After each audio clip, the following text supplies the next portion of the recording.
Ok, deixa eu mutar aqui um segundinho, pessoal. Deixa eu ir aqui um momentinho só.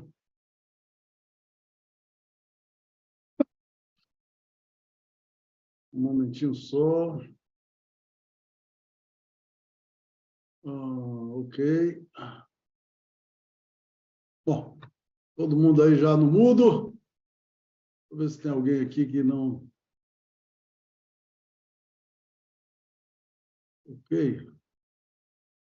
Bom, O seu pessoal é todo doutorando, quer dizer, o pessoal que está fazendo o curso para adquirir o PhD, né? Todos eles. rapaz, eu vou falar um pouquinho aqui, Fernando, Fala.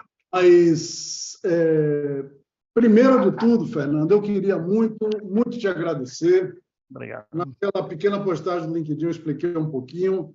Eu conheci Fernando há muito tempo, na Granbio. Sinceramente, eu me lembro de uma reunião que a gente teve lá, mas eu não lembrava dos detalhes. Só que depois nós nos encontramos novamente, né, em um evento de querosene de aviação. Fiquei impressionadíssimo com você. Eu achei, pô, esse cara é incrível. E aí te convidei, né, para vir aqui. Foram algumas horas sensacionais, né, que a gente não conseguiu aí almoçar e tal. É verdade. Pessoal, não é exagero. E respondendo um pouquinho para você, Fernando, isso aqui é justamente um programa internacional e interinstitucional de bioenergia, de doutorado. Ele é só doutorado, não tem mestrado. Ele é um programa entre a USP, a Unicamp e a Unesp. As aulas, quando nós temos alunos que falam outro idioma, não fala português, são dadas todas em inglês, e frequentemente são dadas em inglês mesmo para os alunos, né, mesmo os que estão aqui só nativos, digamos assim, com esse objetivo de internacionalizar. Mas nós vamos ter aqui também, Fernando, colegas de várias empresas, né, e outras organizações, de forma que é um prazer enorme te receber, e eu só ia lhe pedir o seguinte: antes de você iniciar, eu queria que você contasse um pouquinho da sua estratégia. Entre as diversas coisas que eu adorei, né, nessa relação que nós estamos, essa coleção de Jorge Amado que você tem aí atrás de você. Isso tem de tudo, tem francês, tem tudo, né? Tem muita coisa. É grande isso aqui é grande. Rapaz, uma volta toda.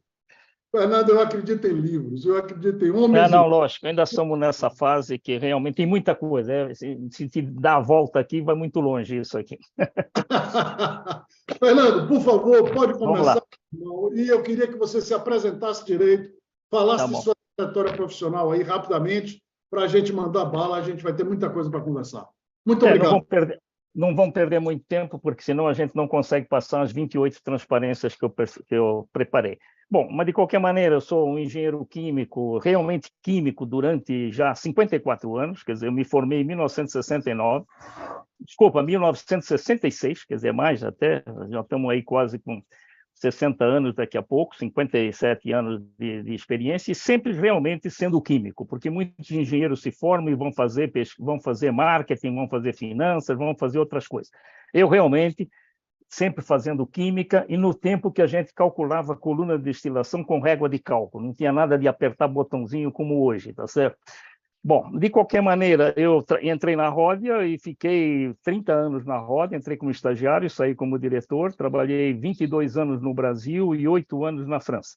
8 anos na direção mundial da empresa, que era uma maior empresa química da França e uma das maiores da Europa naquela época. Depois eu fui diretor na área de hidrogênio da Air Products, onde nós montamos o monóxido de carbono e hidrogênio, o Raico, lá de Camaçari. Depois eu fiquei 3 anos como diretor de estratégia na área da Polo Petroquímico de Mauá, quer dizer, hoje Braskem Mauá, mas naquele tempo era PQU. Depois criamos a CB Associates, que é uma empresa que dá consultoria praticamente para todas as grandes empresas químicas brasileiras, quer dizer, a BASF, Unigel, L. Queiroz, Unicamp, Unipar, Ródia, Solve, etc. Praticamente nós damos para todas as empresas de consultoria a parte química.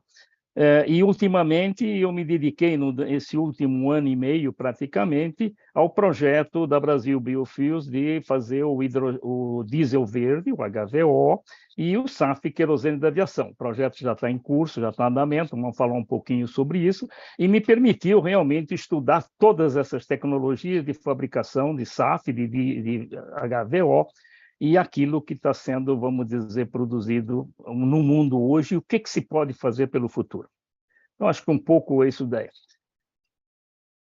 Bom, vamos inicialmente, uma coisa que eu gostaria de falar para os jovens formandos, isso aí eu acho que até antes de começar a falar, é o seguinte, o pessoal de pesquisa realmente tem que fazer a pesquisa, tem que analisar as melhores opções, etc., mas eu acho que os engenheiros químicos hoje eles deviam acordar e saber o pilar deles são 3 coisas. Primeiro, por incrível que pareça, balanço material, balanço energético e, vamos dizer, logística, o que eu chamo de turismo molecular. Por que eu falo isso?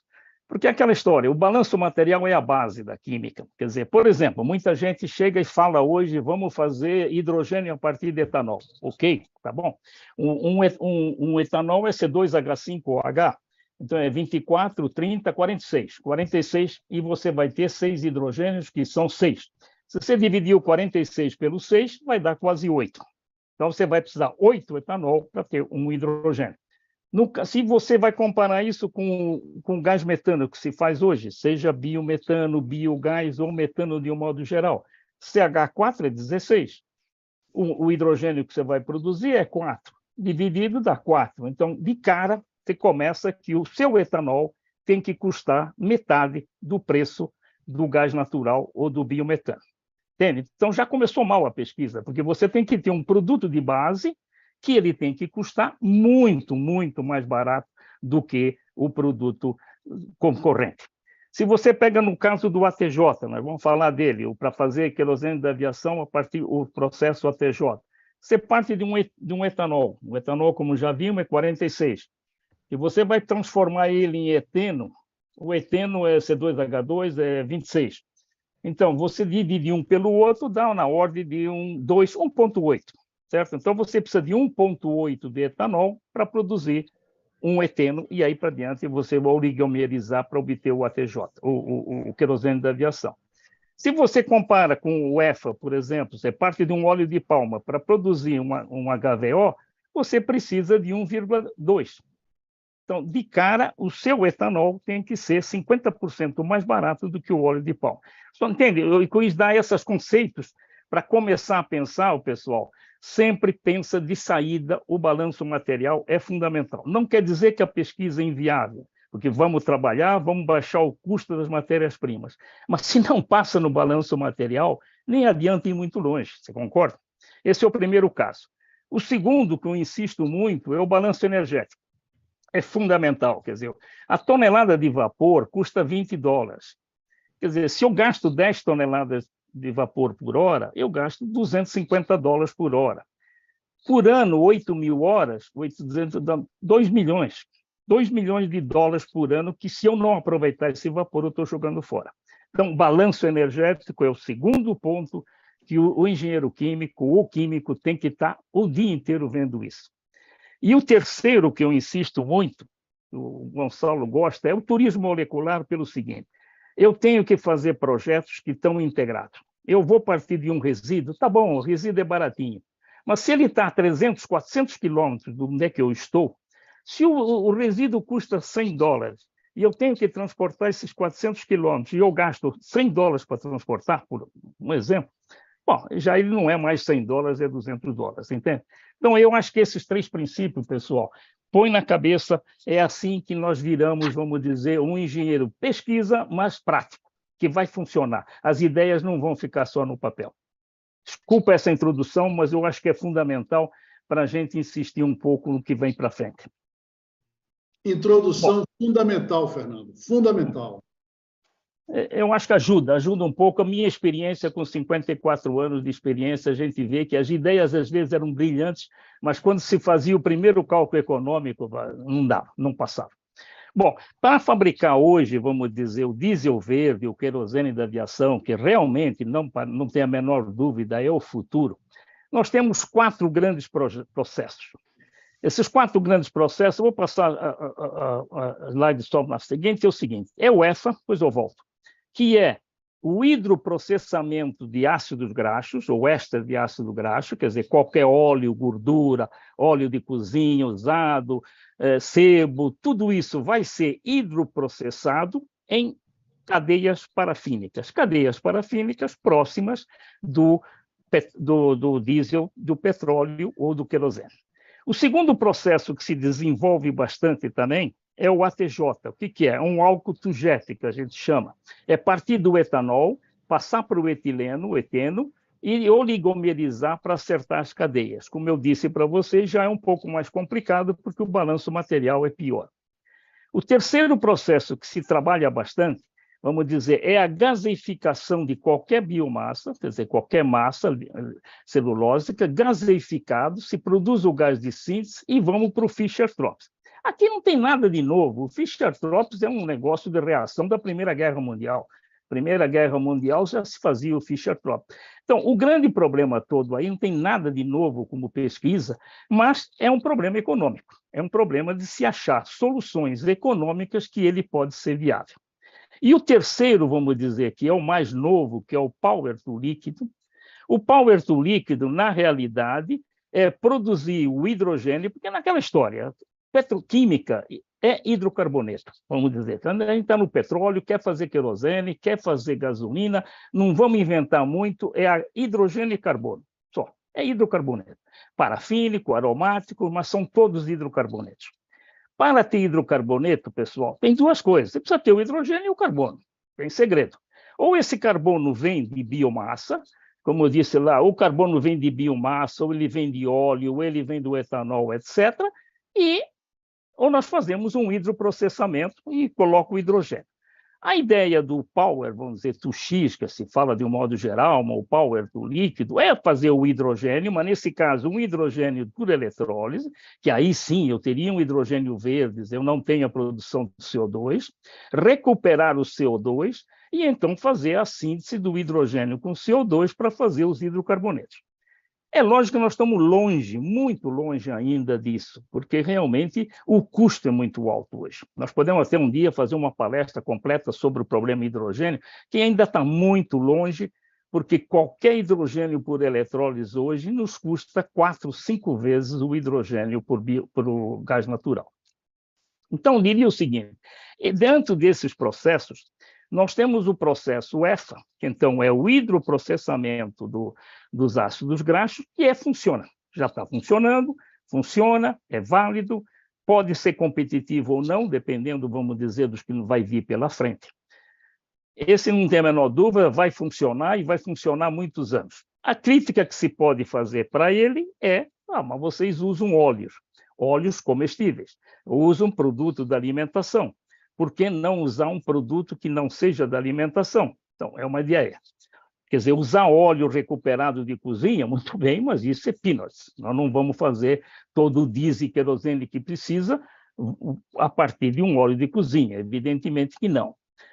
O segundo processo que se desenvolve é vamos dizer, o ATJ. Vou pular aqui, mas é a mesma coisa. O ATJ, como eu disse para vocês, nós começamos com etanol, nós precisamos de 1,8 para produzir eteno. Então, já começou caro. A única solução aqui é baixar o custo do etanol. Não é um etanol de cana, não é um etanol de milho que vai nos funcionar. Nós temos que fazer um etanol, mas aí o Gonçalo conhece também. O etanol de segunda geração, estamos aí há 10 anos, não é ainda uma realidade econômica pura, concorda?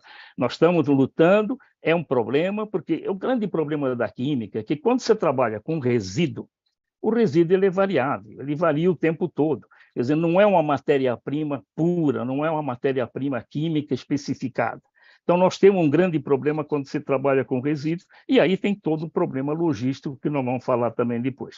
Quer dizer, o ATJ, na minha opinião, aqui, esse gráfico de uma publicação 2027, 2028, na minha opinião, nós não temos ATJ competitivo funcionando antes de 2035, coisa desse tipo. A gaseificação Fischer-Tropsch é conhecida tecnologia, aí é um problema de se conseguir, vamos dizer, rendimentos ou produções que realmente sejam competitivas. E o Power to líquido, esse daí realmente, vamos ser realistas, nós não teremos nada antes de 2040, 2050. Porque aquela história, vamos lá, pessoal. Muita gente chega e fala, bom, a chaminé tem CO2, toda chaminé está lá CO2, vamos pegar esse CO2. O pessoal esquece que quando a gente oxida, ou quando a gente faz a combustão, não é o oxigênio só que está lá dentro. A maior parte é nitrogênio. Quer dizer, nós temos, vamos dizer, 20%, 21% de oxigênio, mas o nitrogênio vai junto. Então, quando ele sai no gás, a maior concentração possível que a gente consegue tirar de CO2 de uma chaminé de caldeira, por exemplo, é 16%, 15%, 14%. Então, é aquela história, que a gente pegar esse CO2 de 14% e tentar purificá-lo a 100%, isso custa uma verdadeira fortuna. Quer dizer, não é por processo, por absorção com DEA, MEA, vai dar colunas enormes, consumo de vapor enorme, nós temos que usar diafragma, podemos usar processo de separação. Então, aqui ainda é possível? Pesquisa deve ser trabalhada? Sim, mas ainda é um negócio de tempo, ok? Bom, vamos agora falar um pouquinho da evolução dos biocombustíveis. Os biocombustíveis nasceram com etanol, sucesso total. Sem dúvida, o Brasil foi líder mundial disso, fermentação do açúcar de cana, ou a fermentação do amido, no caso dos Estados Unidos. Realmente é um sucesso, acho que ninguém precisa falar, mas o etanol é um produto que funciona muito bem, competitivo, dentro vamos dizer, do contexto do preço do petróleo, mas ele é válido, e ele substitui a gasolina. Infelizmente, ele não tem composição para poder substituir o diesel ou o querosene. O segundo produto que entrou, que foi bastante desenvolvido, foi o biodiesel. O biodiesel é um produto, vamos dizer, também renovável, obtido a partir de uma reação de transesterificação, que é os triglicéridos, óleos, presentes nos óleos, gorduras, etc., com um álcool primário, quer dizer, ou metanol ou etanol, e a gente tem dois produtos. Nós temos o éster, quer dizer, o éster de ácido graxo, e a glicerina. Então, esse é o problema, é o metanol. É o biodiesel. E roda, está funcionando e tudo. Mas o biodiesel tem dois problemas. O primeiro problema é que ele tem oxigênio. Quer dizer, eu não tirei o oxigênio, tá certo? Ele não é um hidrocarboneto parafínico, quer dizer, ele realmente... E tem o problema da glicerina que eu tenho que descartar. Ele é um produto que pode ser usado até 12%, 13%, 15%, vamos dizer, no máximo, sem mexer no motor, mas a partir disso nós temos um problema, não é um produto drop-in, não é um produto que eu possa utilizar 100%. Eu tenho esse gráfico aqui só para mostrar que qual é a vantagem do HVO? O HVO é o mesmo óleo que se usa no biodiesel, essa mesma gordura, mesmo produto, vamos dizer, triglicéridos que se usa no biodiesel, só que nós vamos fazer um hidrotratamento. Com esse hidrotratamento, nós vamos tirar o oxigênio. Primeira reação, aqueles OH que estão nos triglicéridos, nós vamos reagir com hidrogênio e tirar fora na forma de água. E, ao mesmo tempo, esse hidrogênio que tirou na primeira fase a água, na segunda fase ele fez o craqueamento dessas moléculas, e ao fazer o craqueamento, nós vamos obter um diesel, um querosene e alguns produtos leves. Até eu brinco para o pessoal que não está muito acostumado com o craqueamento, vamos dizer, você pega um grande vaso aí, né? Joga o vaso no chão, ele vai quebrar em um monte de pedaços. O pedação grande que saiu é diesel, um pedaço um pouco grande ainda, mas menor, é querosene, e aqueles cacos todos que vão sair é propano, off-gás, nafta, etc., que eu vou usar, colocando esses cacos dentro de um reforming, com vapor, e produzir hidrogênio. Então, o hidrogênio que eu vou usar, eu produzo. Essa é a grande vantagem do processo HVO.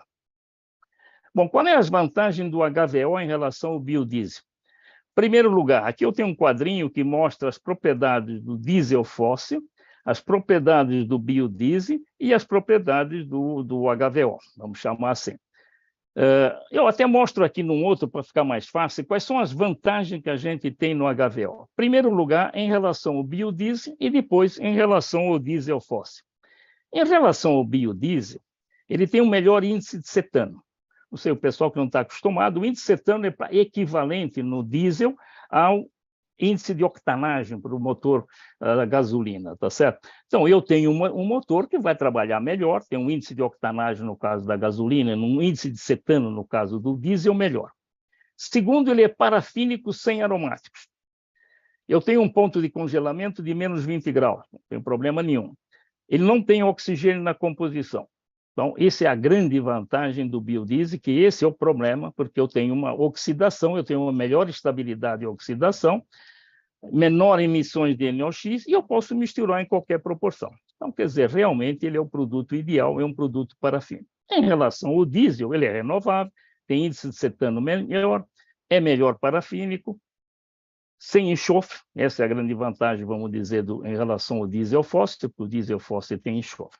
A única desvantagem que nós poderíamos falar como pequena desvantagem é que ele tem uma densidade menor, quer dizer, ele tem 0,78 contra 0,82, 0,88, o que quer dizer que o meu tanque cabe um pouquinho menos de diesel, tá certo?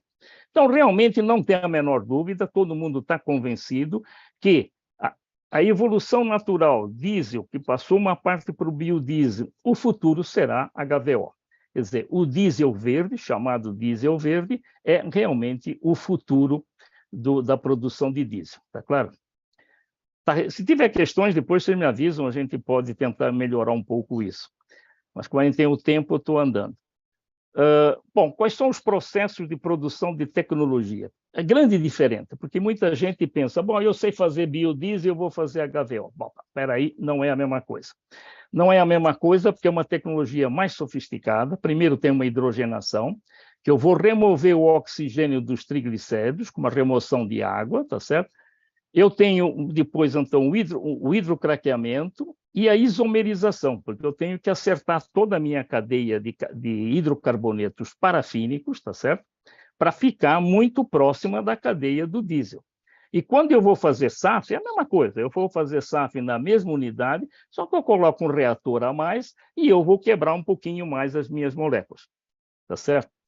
Então, é a mesma coisa, eu posso fazer na mesma fábrica, eu posso fazer HVO e posso fazer SAF em qualquer proporção até. Eu posso fazer a fábrica com 100% de SAF, 100% de HVO, ou 50-50, ou qualquer proporção que eu tenha. Quais são as condições de processo? Em primeiro lugar, no biodiesel a gente trabalha a 60 graus. Aqui você trabalha 240 até 360. Eu falo 360 no caso que a gente vai para o SAF e precisa de uma temperatura maior, porque eu vou craquear mais. Outro, pressões que podem alcançar 50 quilos, 60 quilos de pressão na hidrogenação. Quais são as operações que a gente tem? É uma hidrogenação, desoxigenação, que a gente chama de um HDT. Isso são processos que existem nas refinarias. Uma hidrosomerização, quer dizer, chamado, vamos dizer, na refinaria de HDI, e o hidrocracking, tá certo? E depois tem que destilar tudo isso. Aqui eu gostaria de fazer um parênteses. É lógico que o pessoal de refinaria, como já tem, vamos dizer, a hidrogenação, HDT, já tem a isomerização, ele disse, então, seria mais fácil adaptar uma refinaria. É verdade. Aliás, o HVO mundial, vocês vão ver depois, começou mais por adaptação de refinarias. Só que, aí eu estudei muito essas questões, aquilo que parecia muito fácil começou a ser um problema nas refinarias. Por quê? Não esqueçam que a gente parte do quê? De um ácido graxo, certo? Os triglicéridos são ácidos graxos. Ácido graxo quer dizer que ele é ácido. Se ele é ácido, ele tem um pH menor que 7, tá certo? E na hora que a gente colocar água, quer dizer, hidrogenar a ponta para formar água, eu vou ter um produto ácido. E o que acontece nas refinarias? Vocês sabem que as refinarias, todas elas são feitas em aço carbono. Então, como o produto começou a ser muito ácido, começou a ter um problema de metalurgia nas refinarias, você entende? Porque uma corrosão elevada por causa do ambiente ácido, o que obrigou a fazer mudanças grandes sobre isso, tá certo? Bom, resumindo, o que a gente tem? A gente recebe os óleos, graxas, sebo, óleo de cozinha, seja o que for. E aqui tem um primeiro problema, nós temos que fazer um pré-tratamento. Aí eu vou falar depois bastante desse pré-tratamento, porque aí também a turma achava que era muito fácil, e não é assim tão simples. Por quê? Se a gente utiliza um óleo de soja, por exemplo, ou um óleo de milho, que tem uma quantidade de fósforo antes grande, o catalisador da hidrogenação, o catalisador de isomerização, ele não pode receber essa taxa alta de fósforo. Nós temos que degomar isso daqui. Então, nós temos que fazer uma degomagem desses óleos todos, ou uma degomagem ácida, ou uma degomagem enzimática, que custa caro. Esse é um dos grandes problemas. Se a gente usa soja, se a gente usa milho, se a gente usa colza, ou qualquer desses óleos, a degomagem é cara.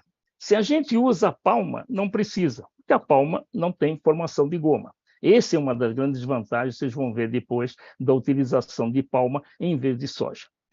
Bom, depois, nós temos o hidrogênio, que vai para a primeira fase de hidrogenação, desoxigenação, a segundo hidrogênio, que vai para a isomerização e hidrocraqueamento, e depois a gente separa os produtos, então, em bionafta, biopropano, LGP, SAF e o renovável HVO, tá certo?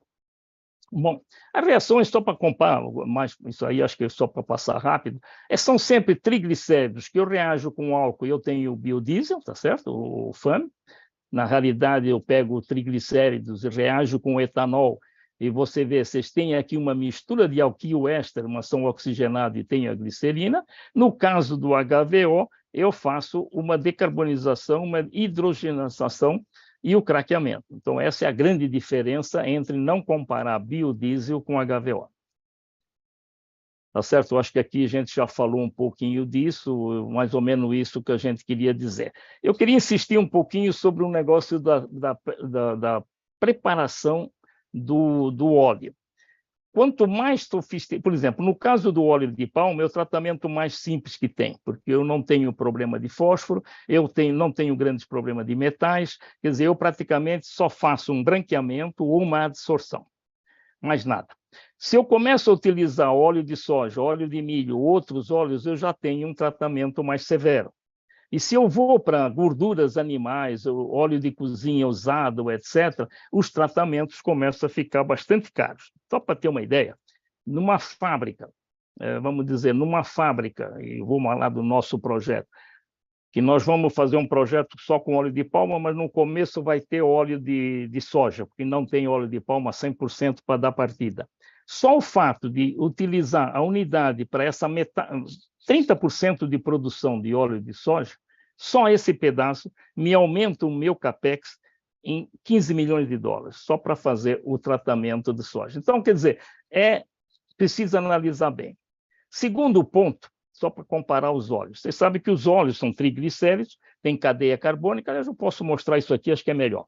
Se eu pegar o óleo de colza, o óleo de palma e o óleo de soja, óleo de girassol, por exemplo, vocês veem aqui a composição deles. O óleo de palma tem uma grande vantagem, que eu estou na composição C16, palmífico, e oleico, que é mais ou menos uma composição do diesel. O diesel varia de, vamos dizer, C9 a C16, tá certo? Então, eu estou muito próximo dessa cadeia aqui. O total de saturado, veja bem, no caso da colza, eu só tenho 7% de saturados.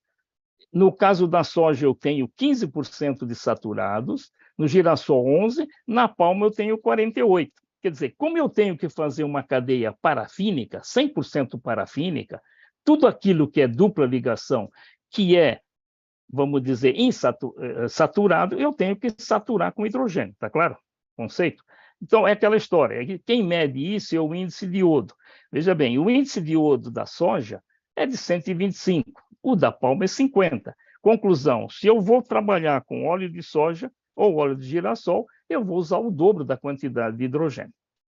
Tá claro? Isso é importante, por isso que eu volto a insistir naqueles negócios de balanço material, porque isso vai me ajudar bastante depois no custo do produto.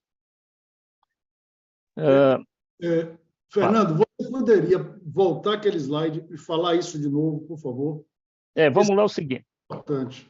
É importante o seguinte, só para entender que a composição, porque aí a gente entra, vamos lá, é outra aula que a gente podia dar bem, é a oleoquímica. A oleoquímica é uma química, vamos dizer, é uma petroquímica, só que em vez de... É a mesma coisa, eu diria, oleoquímica e petroquímica seriam coisas iguais, só que a matéria-prima da petroquímica é o petróleo e a matéria-prima da oleoquímica são os óleos. Os óleos, quer dizer, são ácidos graxos. Só que os óleos são bem variados. Nós temos óleos, vamos dizer, com composições bem diferentes. Vamos pensar bem aqui. Vamos pegar a soja, que é o que a gente conhece melhor. Se eu precisar realmente, vamos dizer, de um produto C16, a soja tem 11%, tá certo? Eu tenho muito C18. E veja bem, não sei se vocês conhecem bem na oleoquímica, quando a gente marca C16 0, significa que ele não tem dupla ligação, é insaturado. Quando eu coloco aqui linoleico 18,2, significa que eu tenho duas duplas ligações, tá claro? Então, essas duas duplas ligações, por exemplo, esse linoleico 18,2,3, significa que eu tenho três duplas ligações, e eu tenho que saturar isso com hidrogênio, tá claro? Então, o que eu quero dizer é o seguinte: quanto mais insaturado é o produto, eu tenho que saturá-lo com hidrogênio para obter cadeia parafínica. Eu não posso ter cadeias no petróleo, vamos dizer, no diesel, no querosene, eu não posso ter cadeias insaturadas, quer dizer, com dupla ligação, tá certo?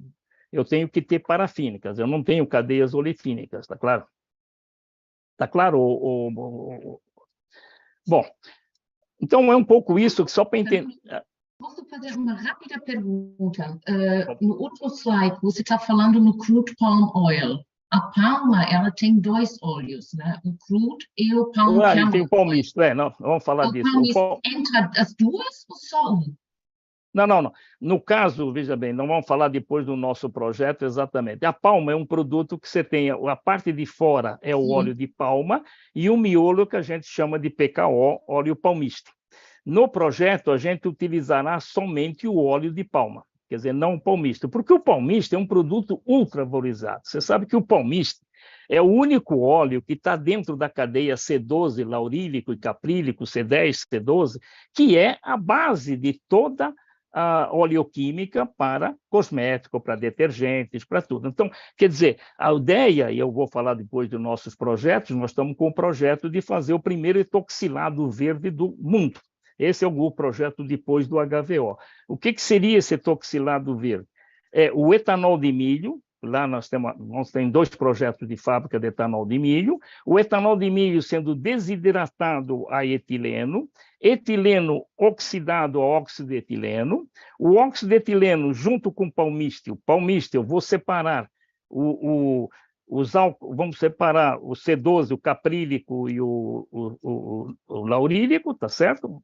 O álcool, e eu vou hidrogenar esses ácidos a álcool graxo. O álcool graxo, junto com o óxido de etileno, eu vou fazer o etoxilado. E você vê tudo verde. Esse é o primeiro projeto mundial que a gente pode fazer tudo verde. Por exemplo, existe uma fábrica no Brasil, Oxeteno, que faz os isotoxilados. Só que ela faz com etileno petroquímico e todo o óleo palmista vem importado da Malásia e Indonésia. Tá certo? Fernando, a fábrica terá produção. Desculpa. Esse etoxilado, qual é o uso dele? É tudo detergente, detergente, cosmético, absorvente, quer dizer, toda a parte, vamos dizer, de HPC ou personal care, tudo isso são os etoxilados. É aquela história, o problema todo, a gente vai falar depois, quer dizer, é a logística, eu insisto muito nisso. É balanço material, balanço energético e logística. Se eu sou integrado, eu consigo fazer tudo isso. Se eu não sou integrado, eu não vou mais conseguir fazer isso. Mas esse é um outro assunto, nós podemos falar, é um outro projeto, vai longe esse projeto do etoxilado. Mas ela tem razão, Cláudia, você tem razão, a gente não vai estragar, evidentemente, queimar o óleo, o PKO, tá certo? Nós não vamos queimar para fazer HVO, porque ele é um produto nobre. Na realidade, na palma, nós temos mais ou menos 10%, 9 a 10% só de palmiste em relação à da palma, tá certo? Quer dizer, se eu vou produzir 500 mil toneladas de óleo de palma, eu vou ter no máximo 50 mil de palmiste, que é suficiente. Tá claro? Bom, agora vamos falar um pouquinho das tecnologias existentes. Como eu estou falando de uma tecnologia que já existe, é uma adaptação, porque, como eu disse, as tecnologias de hidroprocessamento, hidrocraqueamento, são tecnologias que existem na petroquímica, estão sendo adaptadas agora para fazer a oleoquímica, tá certo? Então, na realidade, estão 3 grandes fornecedores de tecnologia que já forneciam essas tecnologias para o petróleo, que é a UOP da Honeywell hoje, americana, tá certo? A Alder Thompson, que chama só Topsy hoje, que é dinamarquesa, e a Axens, que pertence ao Instituto Francês de Petróleo, que é a francesa. Bom, nós trabalhamos com todas eles, estudamos todas essas tecnologias a fundo, analisamos todos os balanços materiais energéticos de todas essas fábricas. Quer dizer, hoje nós dominamos bem esse processo e escolhemos uma. Tá certo? Hoje, só para ter uma ideia, todas as fábricas da Europa, de um modo geral, todas elas são refinarias adaptadas. O que tem na Europa hoje? Tem a Neste, que essa sim, eu não falei dessas últimas 3, porque a Neste é uma companhia de petróleo finlandesa, é a maior petroleira finlandesa, e ela desenvolveu para ela mesma. Ela não vende a tecnologia, ela só usa ela mesma. E essas outras 2 são americanas que também só usam para ela. Então, realmente, vendedor de tecnologia são essas 3 que nós indicamos aqui. Hoje, as grandes fábricas são a da Neste, a finlandesa, que funciona bem, outra, o petróleo da Suécia, tem a italiana, que usou a tecnologia da UOP, adaptou 2 refinarias, refinaria de Gela e Veneza. Aqui eu vou dar esse exemplo. Aquilo que parecia muito fácil, tiveram grandes problemas. Por que tiveram esses problemas? Os 2 que eu já falei.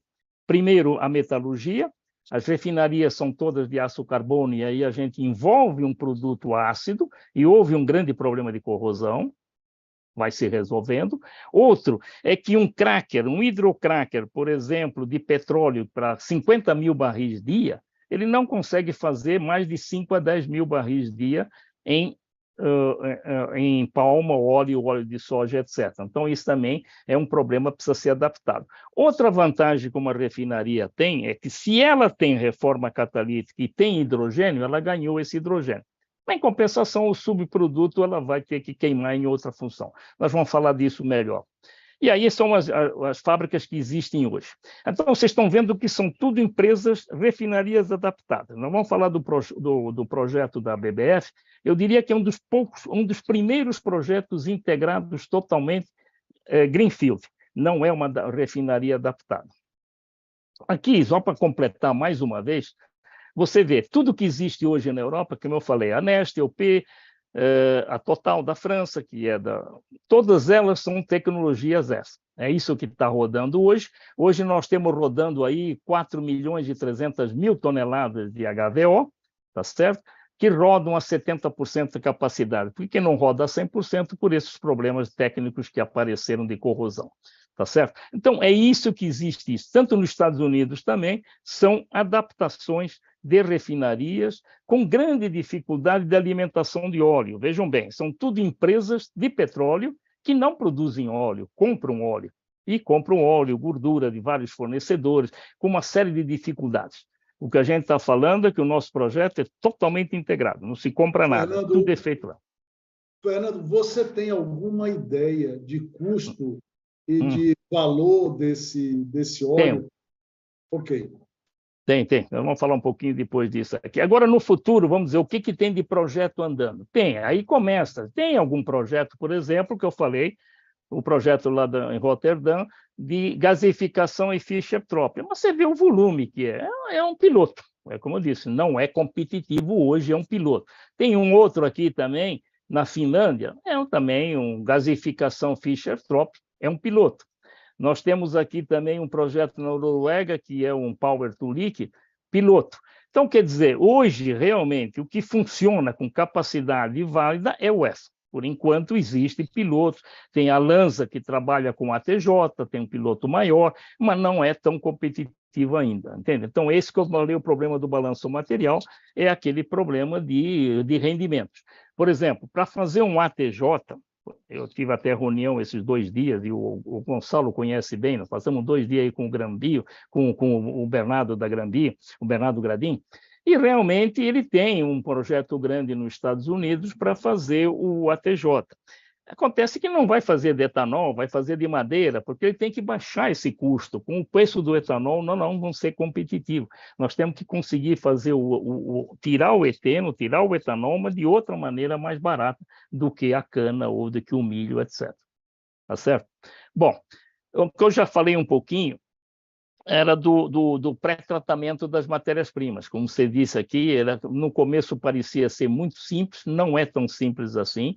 Nós temos, vamos dizer, necessidade de remover impureza como fósforo, metais, nitrogênio, enxofre, componentes contendo cloro, que estão presentes nessas matérias-primas. Por exemplo, eles têm fertilizantes, então ele tem fósforo, é lógico, NPK.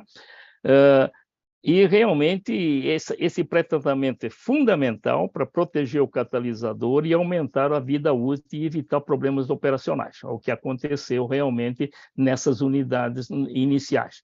No caso da palma, isso que era a primeira grande vantagem, a gente não precisa da degomagem ácida, não precisa da enzimática, nós só fazemos um branqueamento a seco ou uma unidade de absorção. Tá certo?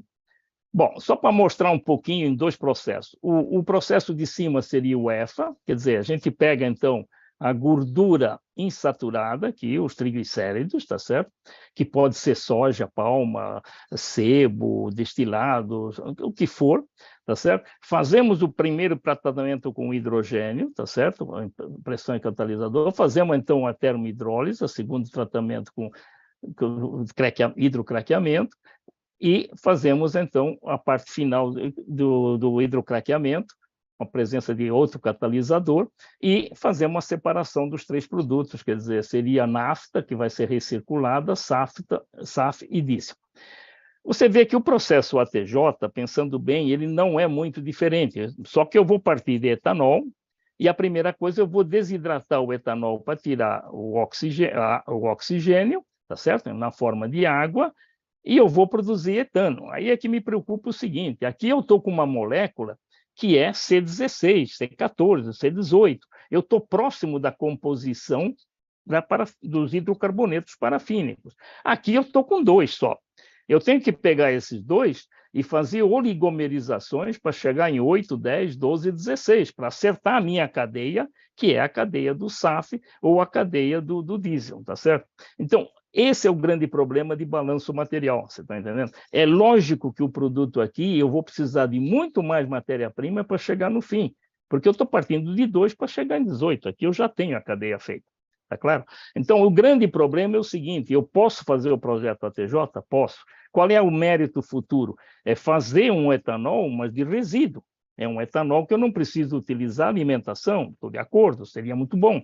Só que até hoje, vamos dizer, a tecnologia do etanol 2G e tudo que está se trabalhando a partir de resíduo tem um custo e é bastante difícil ainda. Então, esse funciona. Esse aqui, vamos trabalhar. Os outros, vamos trabalhar, você entende? Mas ainda estamos longe.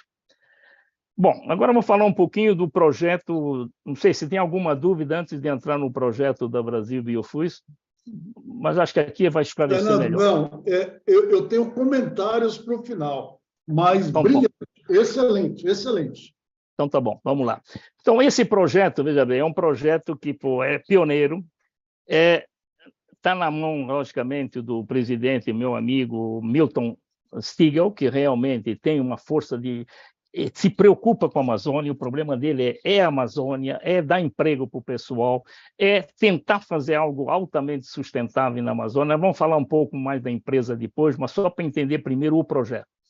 Esse projeto é um projeto, vamos dizer, que vai utilizar óleo de palma, como não tem ainda, na data de partida da palma, 100% do óleo, a gente vai usar um pouquinho de soja e um pouquinho de milho, mas tudo isso são produções próprias, quer dizer, a empresa planta a palma em área degradada, não vamos falar disso claramente, não existe desmatamento nenhum, é tudo área degradada segundo o decreto estabelecido, a zona de agrodeterminada, e todo o óleo de palma é produzido no local, o óleo de soja é plantação própria produzido e óleo de milho também. Então, quer dizer, é tudo produção integrada.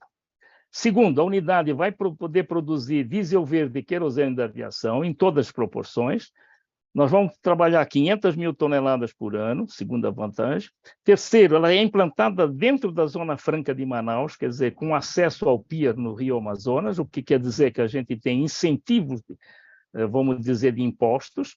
Então, qual é os trunfos do projeto? Integração na produção de matérias-primas, logística facilitada, tá certo? Produção dentro da Zona Franca de Manaus, e toda a produção já está vendida para a Vibra através de um contrato off-take para os primeiros 5 anos. Você sabe que a Vibra era a antiga BR distribuidora. Então, é o que a gente pode chamar de projeto vencedor. Eu vou falar um pouquinho só da empresa, só para entender um pouco, eu acho que vale a pena. Essa empresa BBF, Brasil Biofuels, que tem 15 anos de vida, o grande começo dela foi de tentar descarbonizar a Amazônia da seguinte maneira, com geração de energia. Você sabe que todas essas zonas, ela só trabalha, começa com isso, a empresa só trabalha no Amazonas, Roraima, Rondônia, Pará e Acre. Quer dizer, é essa área que ela trabalha só. E no começo, essas partes todas que vocês estão vendo aqui em amarelo, são tudo termoelétricas que estão funcionando, e elas eram abastecidas com óleo diesel antigamente. Só que esse óleo diesel, com alto teor de enxofre, vinha de São Sebastião, em São Paulo. Então, de São Sebastião até chegar aqui, a gente gastava 1 litro de óleo para, quer dizer, trazia 2 litros de óleo para poder produzir para utilizar tá certo? O outro foi perdido no meu turismo molecular, tá claro? Bom, isso aí, e outra, e ao mesmo tempo ela produzia, vamos dizer, um diesel com alto teor de enxofre, provocando chuva ácida e realmente dando um grande problema na Amazônia. Então, a ideia do Milton Stigl com essa empresa foi começar a montar unidades, vamos dizer, de geração de energia a partir de biodiesel, ou a partir de óleo de palma, ou a partir agora de biomassa. Hoje a empresa, todos esses pontos em amarelo, são usinas termoelétricas que já estão funcionando, seja a partir de biodiesel, seja a partir de óleo de palma, seja a partir de biomassa. A biomassa da própria palma. Então, hoje tem motores diesel, que trabalham com biodiesel, tem usina caldeira com caldeira, vapor e turbina. Inclusive, ele está montando agora as últimas unidades termoelétricas, são muito boas pelo seguinte, ela não para nunca, já que ele não está ligado. E não esqueçam que esse sistema aqui não está ligado no linhão, é chamado sistema isolado, quer dizer, ele não é abastecido pelo sistema central, vamos dizer, do país, tá certo? Então, quer dizer, hoje tem uma caldeira que produz vapor, e tem 2 turbinas, e tem um motor diesel. Então, quer dizer, se precisar fazer manutenção na caldeira, evidentemente é o diesel que vai funcionar. Se vai fazer manutenção no diesel, as caldeiras turbina rodam. E se for fazer manutenção na turbina, a outra turbina e o diesel rodam. Então, você vê que é um sistema sem parada e é um sistema interessante. Então, o óleo hoje, as plantações de óleo são em verde, são em Roraima e em Pará. São 78 mil hectares já plantados, tá certo? Fora disso, nós temos ainda, vamos dizer, 2 unidades de biodiesel, unidade em Manaus e unidade em Ji-Paraná, aqui em Rondônia, tá certo? E entrando agora com essa química verde, que a Cláudia já começou a fazer a questão, antes de entrar do otepsilado, nós já estamos separando alguns produtos para personal care que são fabricados aqui nesse branquinho aqui em Manaus e em Rondônia, tá certo? Bom, então vejam bem, é uma cadeia totalmente integrada, quer dizer, ele tem a plantação e extração de óleo bruto da palma, tá certo? Tem a produção de biocombustíveis, quer dizer, ele produz biodiesel e vai produzir o HVO, tá? Tudo esse biocombustível é destinado às usinas termoelétricas, tá certo? E uma parte agora está sendo usada também para bioquímica, geração de energia, o consumidor final, energia com trade-off. Então, realmente, é o que a gente chama de empresa totalmente integrada. 38 usinas termoelétricas, 68 mil, está com 70 mil hectares já, 178 megawatts de energia, 6 mil funcionários. A empresa tem 6 mil funcionários, e só para ter uma ideia, como a plantação vai ser aumentada em Roraima para 100 mil hectares, para atender o projeto do HVO, ela está contratando simplesmente 1.500 funcionários novos. Nesse nível, entende? Quer dizer, é lógico, são salários baixos, são salários de agricultura, mas é um pessoal empregado. Isso é importante no país. Bom, agora o que entender é o seguinte: toda a palma é plantada em área degradada definida pelo decreto 7172, de 7 de maio de 2010. Quer dizer, não existe nada em área degradada. Quer dizer, atualmente são 75 mil hectares e, como eu fiz, nós estamos passando para 100 mil hectares. A produtividade é de 5 toneladas de óleo de palma por hectare, contra 900 quilos por hectare da soja. O Brasil tem 31 milhões de hectares aptos para o plantio dentro dessas áreas consideradas. Aqui estão bem detalhadas, nós podemos entrar muito em detalhe nesse espírito aqui. O Milton trabalhou durante 5 anos para poder realmente ter esses projetos todos aprovados dentro dessa área de zoneamento, segundo esse decreto. Mas vejam bem, são 31 milhões de hectares aptos que podem ser plantados. Outra coisa, a palma demora 5 anos para chegar na produtividade boa, tá certo? Tem todo um trabalho de viveiro, mudas, é um trabalho muito grande disso, mas ela depois dura 35 anos.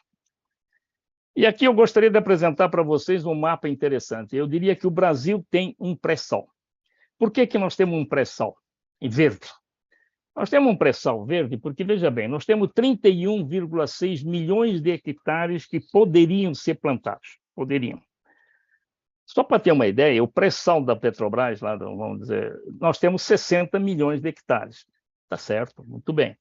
Só que aqui, esses 31,6 milhões de hectares, todos eles plantados com óleo de palma, e depois dos 5 anos, vamos dizer, já de produção normalizada, teoricamente, é lógico que seria plantar tudo isso, nós teríamos a bagatela de 1,5 bilhões de barris por dia contra 1,15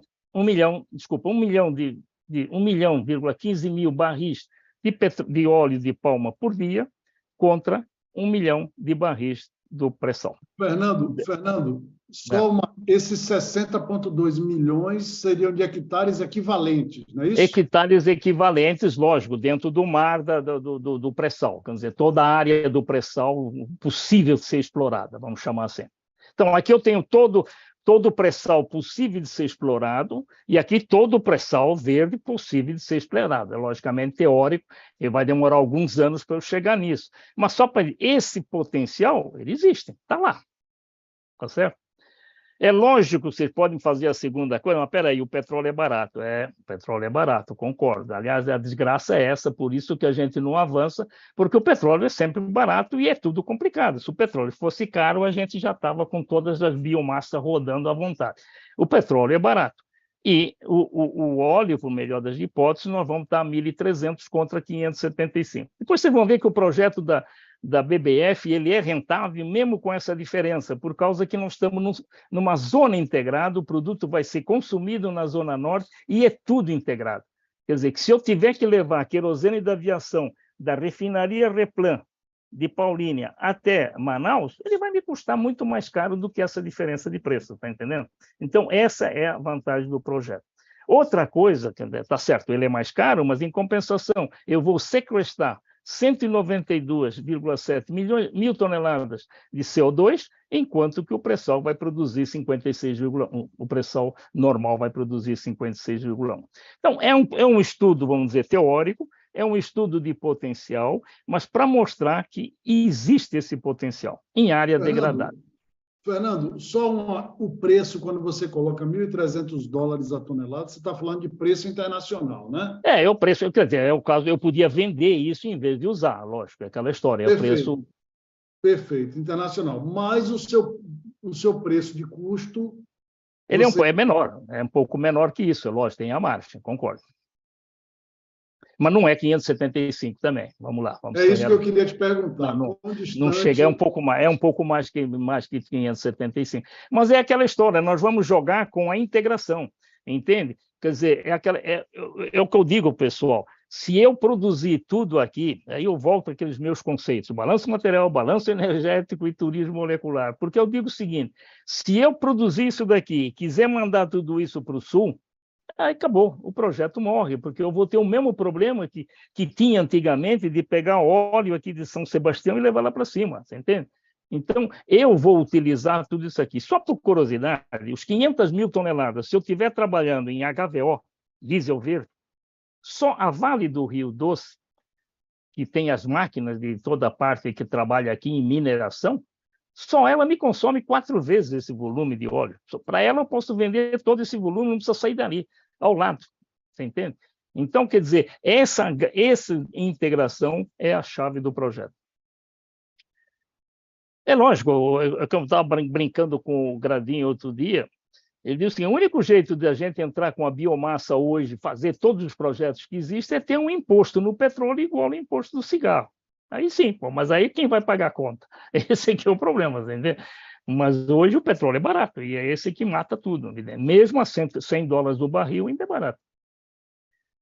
Bom, só para ter uma ideia... Desculpa, fala. Posso fazer rapidinho outra pergunta? Voltando lá para o turismo, né? Eu me lembro, a palma, quando você corta os cascos, você tem 48 horas para processar os cascos. Eu não sei se isso vale só para alimentação ou também para a produção de óleo. Não, para a produção de óleo não tem problema, não tem problema. Okay. O problema é a biomassa. A gente tem uma quantidade de biomassa muito grande. Mas esse é o problema. O biomassa nós estamos utilizando, por isso que tem que ter essa integração toda, você está entendendo? Eu tenho que usar toda essa biomassa na pré-produção de energia, porque senão eu vou ter que deixar no campo toda essa biomassa, vai estragar rapidamente, você entende?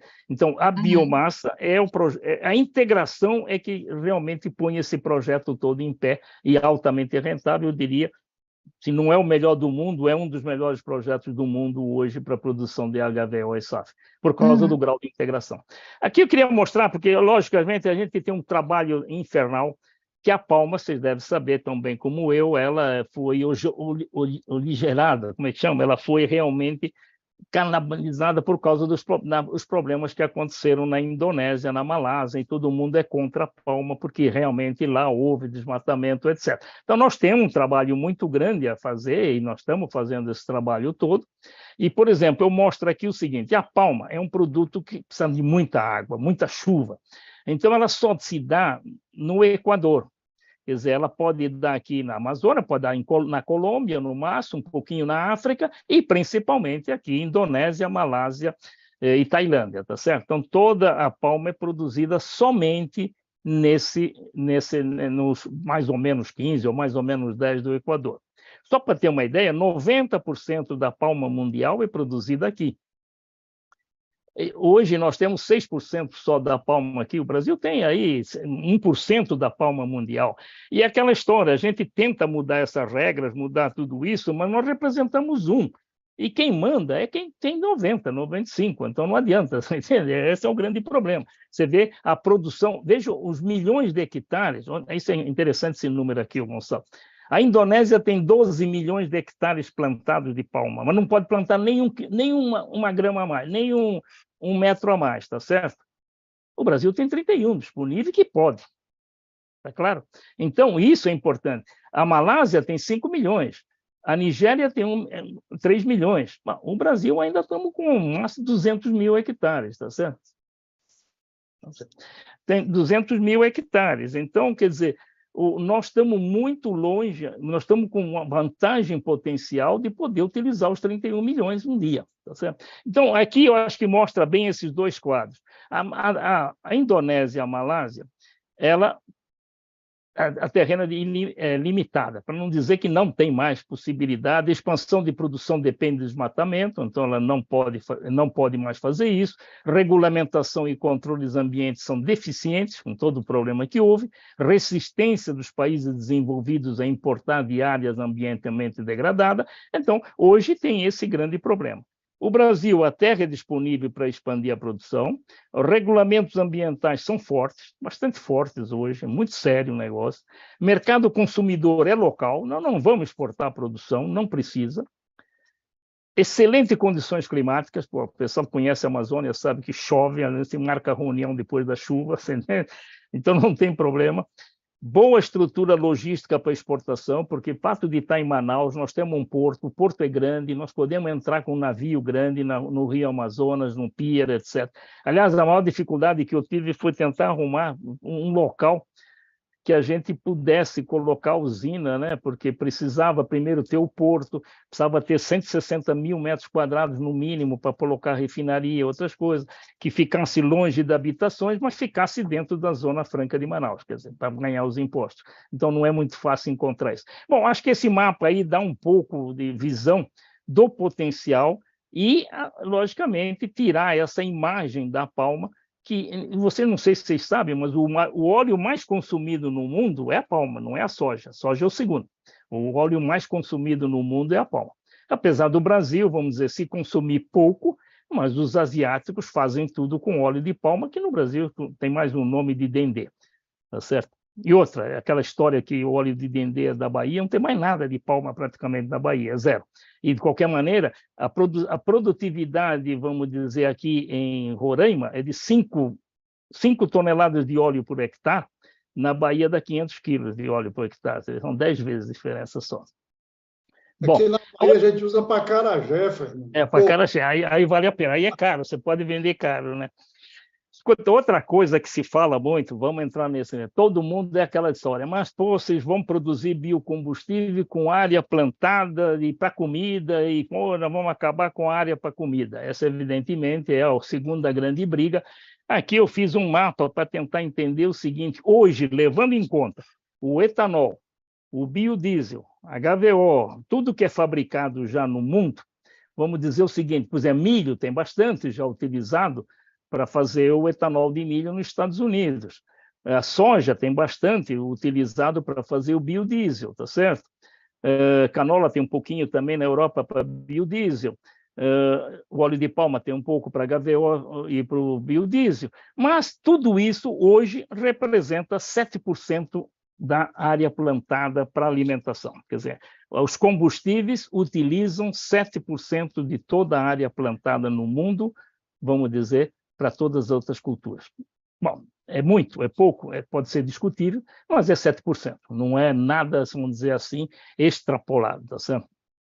Bom, outro critério, vamos dizer, a cor. Você sabe que nós temos uma dificuldade muito grande com o bio... Fernando.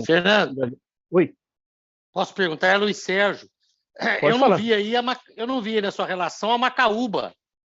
A macaúba não entrou porque... a macaúba, vamos ver o seguinte, vamos lá. A macaúba é um produto interessante do ponto de vista, vamos dizer, produtividade. Ela também produz na ordem de 5 toneladas de óleo por hectare.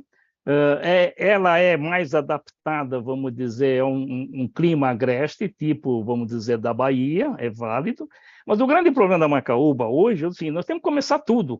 Tudo que foi feito para a palma tem que ser feito ainda com a macaúba. Eu diria o seguinte: a macaúba, para mim, ela é uma realidade, pode ser uma realidade daqui a 10 anos.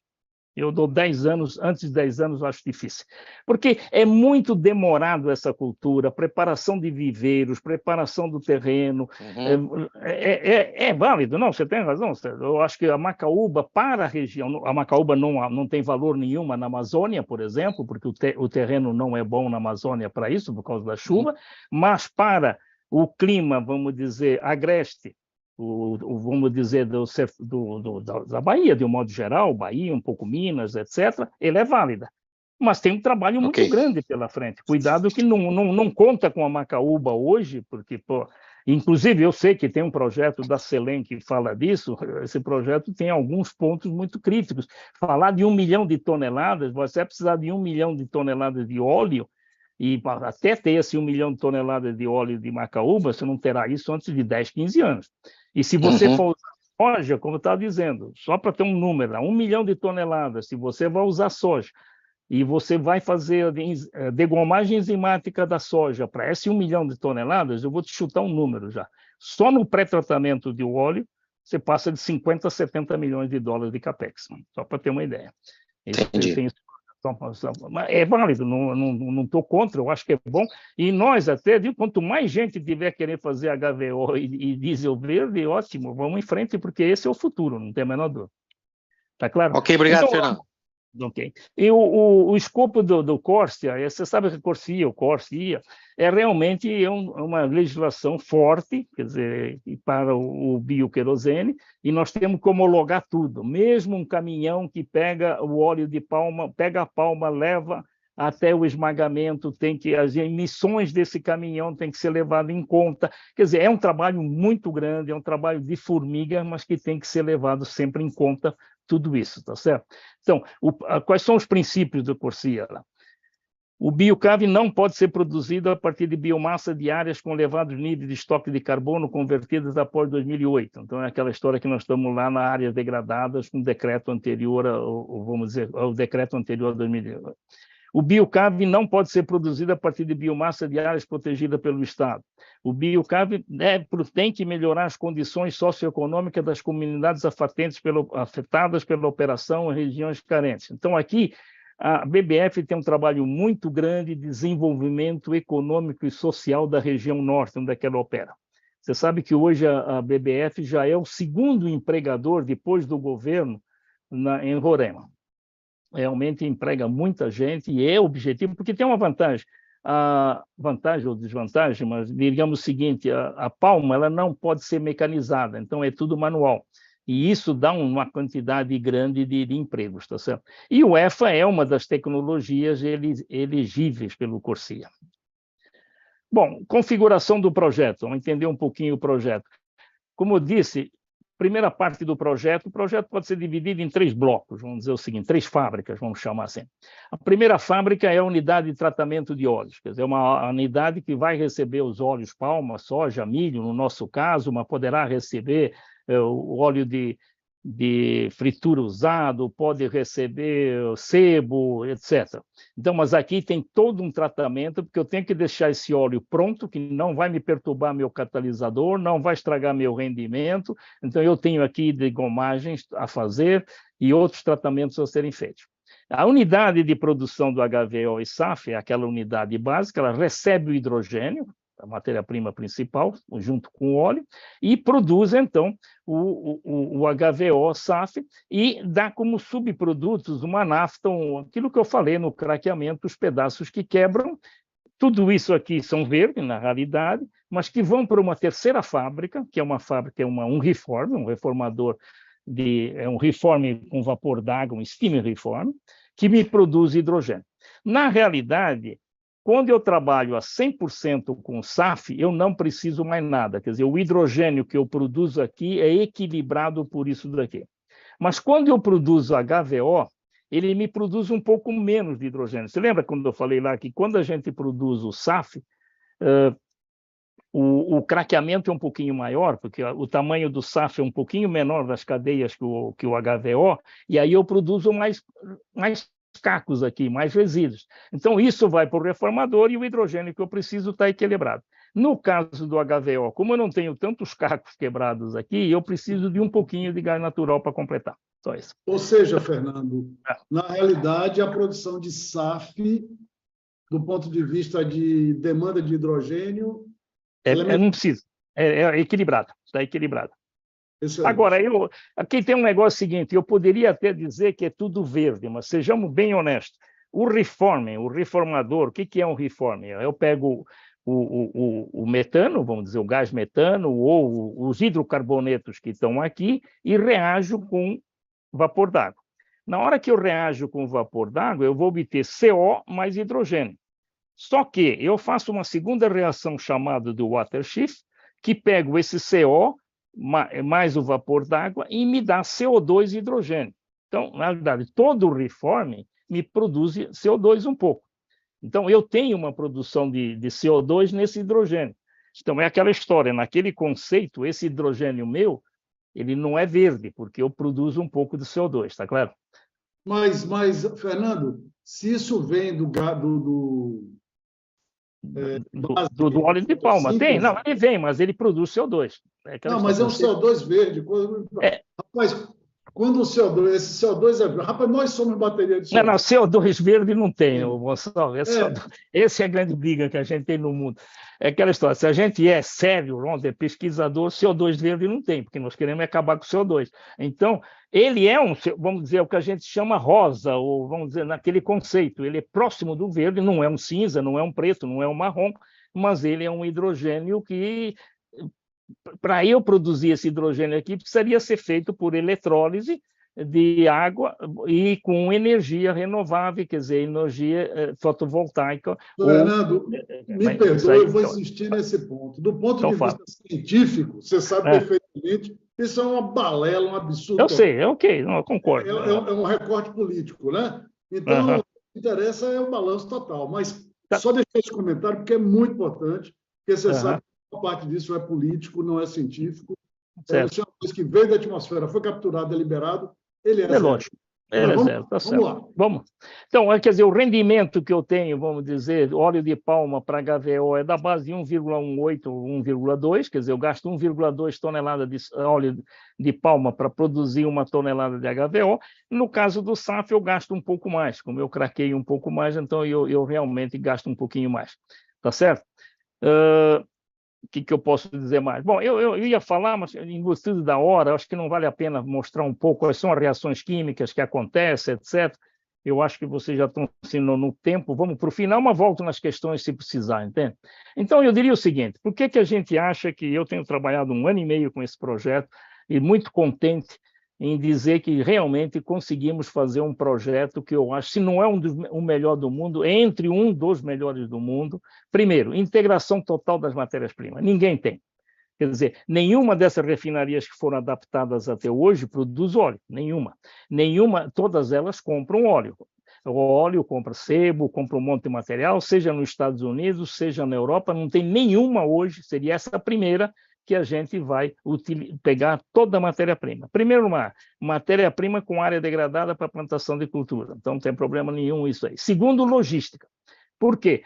Tudo o mais perto possível, quer dizer, para a gente não ter grandes transportes, vamos dizer, dessas matérias-primas. Segundo, tecnologia aprovada e operacional pedindo melhor rendimento, quer dizer, o melhor balanço materiais energéticos. Outra, você entende bem que uma das dificuldades, inclusive na questão da Cláudia também vai entrar nisso, uma das dificuldades que eu tenho, vocês já perceberam que eu sou muito balanço material energético. Sobrou 1 tonelada de vapor, eu já me apavoro, você entende?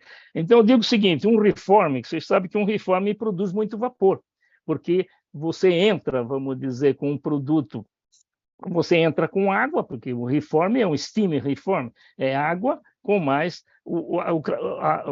a matéria-prima, e a temperatura é 850 graus, então dá vapor para valer. Esse reform aqui me dá 15 toneladas hora de vapor, só que eu tenho um problema. Esse maldito vapor não está numa pressão que eu posso turbinar, eu não posso fazer cogeração dele, você está entendendo? Pô, e aí me dá uma dor no coração, eu tenho um vapor de $20 por tonelada, o que eu vou fazer com ele? Está entendendo?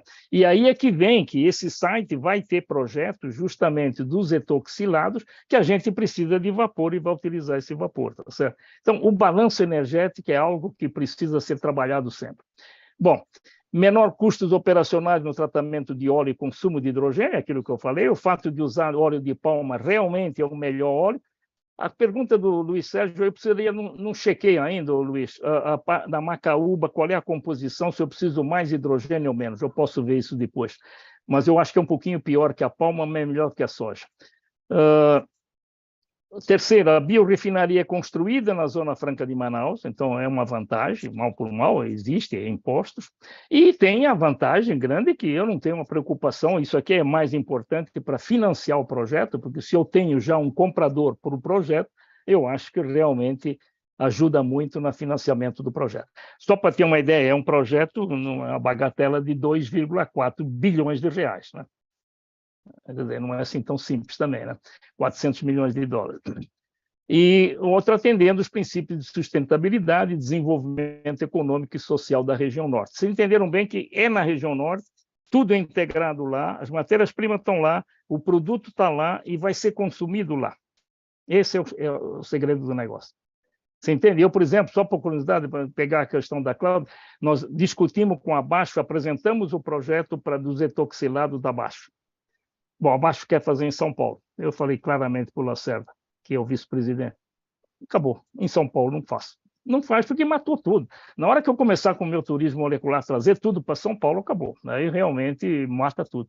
Porque é muita logística, quer dizer. E outro, quando vocês vão trabalhar na pesquisa principalmente que vocês trabalham, os pesquisadores, com resíduo, que é importante, nós temos que entrar no resíduo, mas cuidado, resíduo primeiro.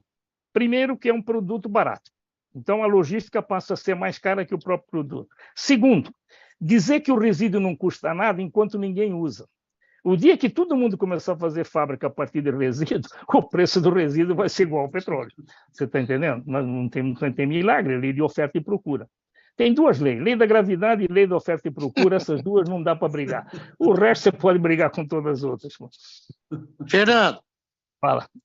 É Luiz Sérgio de novo. Você tem o herói desse projeto? Tem o quê? Herói, energia, return of energia investida. Bom, preciso ver exatamente, calcular, tem. Respondendo assim, não posso te dar a resposta, né? Mas a gente fez de tudo nesse projeto, estamos avançando. Quer dizer, o projeto ainda está em projeto básico, quer dizer, com as tecnologias, tudo. Eu precisaria ter, o completo não tenho hoje, ainda não. É exatamente quanto eu ponho de energia, quanto que eu produzo, né? Ele é positivo, mas esse número não tem. Você não sabe o número? Não sei, esse número não posso. E o TRL dele estaria quanto hoje? Não, a rentabilidade é boa, veja bem, porque o contrato com a Vibra é aquela história, vamos lá. Aí tem um problema do preço de venda, né? Você está calculando, depende do preço de venda. Aí tem dois casos, vamos lá. Se eu vou vender esse produto hoje, por exemplo, o HVO, vamos começar pelo HVO. Se eu vou vender esse produto para a Vale do Rio Doce, vamos supor, para tocar as máquinas de mineração dela, sim, se ela pagar 5% a mais, 10% a mais no óleo com diesel, não muda nada para a Vale, concorda? Porque a tarifa, vamos dizer, o insumo óleo sobre a Vale, sobre a mineração da Vale, vai ser peanuts.